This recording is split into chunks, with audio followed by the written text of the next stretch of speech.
Boo.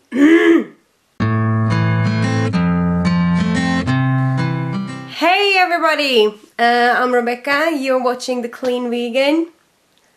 Today I wanted to talk about food addiction. I have always classified myself as a food addict because I have been going through some eating disorders from an early age. It started when I was about 10 years old, and I'm 30 now, and so that's like 20 years more than the majority of my life. I have in a way kind of identified myself as a food addict. Well, looking back at it now, I understand that like a lot of the binging was because of me restricting my calories so much and feeling guilty about binging because I wasn't feeding myself. That's kind of an evil and disrespectful spiral towards myself.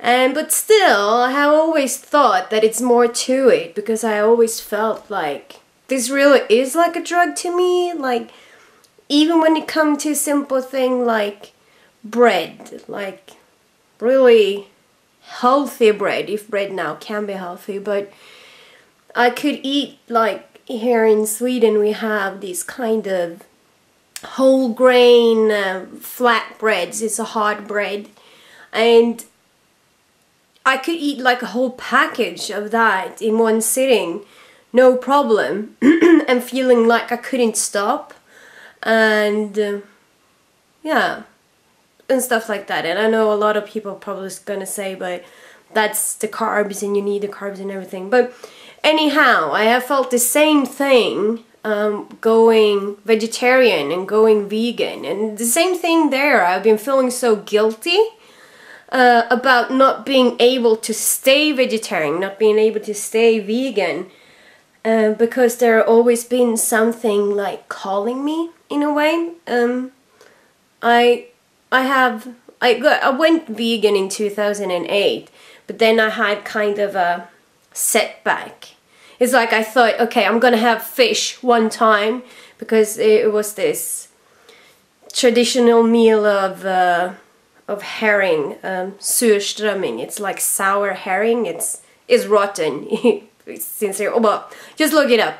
And I felt so guilty afterwards, because I thought to myself, I'm gonna have one piece, this is tradition, we always do this in this family, whatever. And then it just spiraled. I couldn't stop myself. From one small piece of fish, it just spiraled. And at the end of it, I was eating meat again, and then I was going on and off on a vegan diet.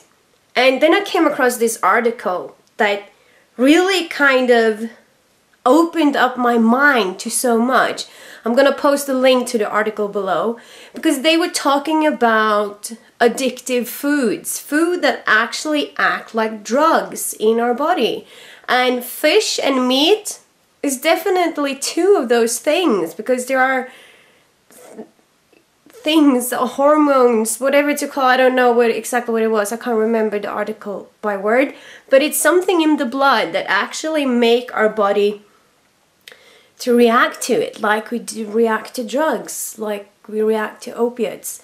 And okay, I've known for a long time that cheese is quite addicting or addictive, but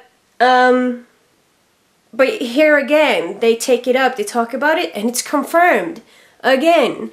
And also they talk about wheat and rice in this article, how they can also act like an addictive drug in your system, in your body. And they also talked about the fat-sugar ratio, but I already kind of knew that. It tricks our mind in so many different ways. And I also heard before salt and sugar. And one thing that hit me, of course, I felt like, oh my god, this isn't me. I'm not this bad person who don't care about anything. I'm not this bad person who just needs to eat meat because I think it tastes so good. Now I haven't eaten meat in a long time, but I realized it was a drug, and I was kind of easing myself off this drug that is meat. And I don't think, my personal belief is, I don't think we should put anything in our mouth. We shouldn't eat something that can be addictive. I have the same thing about caffeine as well. Like I don't drink coffee. I like the taste of coffee, so I have decaf sometimes, or I have like a barley mixture that's supposed to be similar to coffee in taste. But back to the meat, and it is actually behaving like an addictive drug. And not just making it kinder on myself, it made me realize that why people, because I always thought to myself, why do people always take it so personal when you go vegan or if you go vegetarian? They almost instinctively attack you if they are a meat eater. And then I realized, wow, of course they get that angry, that defensive, that I don't know what to call it, because I am in a way questioning, or I am a threat towards their drug abuse. In a way, I am threatening their addiction. And it's the same thing. I don't know if you have ever been around people that do drugs or drink a lot of alcohol that have a problem with it, that's addicted to it. If you point it out, if you tell them that, like, this isn't bad for you, this isn't good, they get really defensive and they get really angry with you because you are questioning their addiction and they want to protect their own addiction because, I don't know, because that's what they know. I'm not an expert on these kind of things, but it really made me realize, and it made me feel and see things differently when I talk to people about a vegan lifestyle, or when I talk to people about not eating meat. And I feel, in a way, I feel like I have a lot more love for myself as well now, because I understand this in another way. Like I said, I used to go around and kind of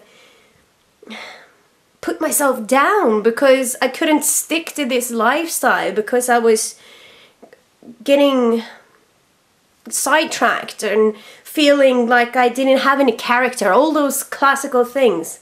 But I have it confirmed now. This is a hard thing to do. This is something that maybe takes time for some people, something that you really have to work yourself through. And I have to tell you, when I was a meat eater, I was practically like a meat addict. I could eat meat with anything, and loads of meat. And like, I could buy, up here in the north, there is a lot of reindeers, and you can buy like a big piece of dried reindeer meat. It's dried and smoked. And that's dense, really dense meat. It's wild meat, but still. And I could just eat that like a caveman, if now even that's what caveman did. But yeah, so, and now I see it, and all the time I was craving for meat sometimes, having these crazy meat cravings. But yeah, now I understand, and I have been thinking about this a lot. Now I'm off meat, if you say it like that. I'm off dairy, and I don't feel the same cravings anymore. I don't miss it at all. But now I still have, like they mentioned in this article, wheat and rice. And I don't eat that much wheat because I eat more, if I eat something, I eat it more gluten-free. Try to make gluten-free pasta or gluten-free pizza and stuff like that, and gluten-free scones, whatever.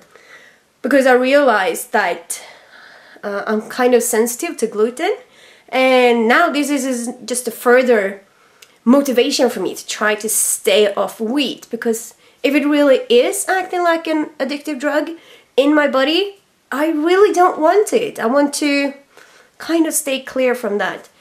And same thing about rice, but I know this is going to be really gradually.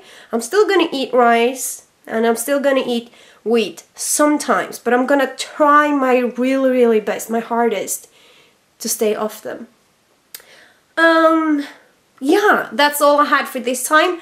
Please, pretty please, leave a comment. Tell me about food addiction. What do you think? Is this bonkers? Is there really something in rice that's making us addicted to it? And or what is it? And have you experienced some kind of food addiction? And please share with me. Please tell me about it. Okay, that's it for this time. Like this video as well. If you think this is a good video, please share it with everyone. Everyone that you know. We have so much social media, Facebook and whatnot. And yeah, you can also subscribe to my channel. And I'll see you soon. Okay, thank you so much for this time. Thank you for watching. And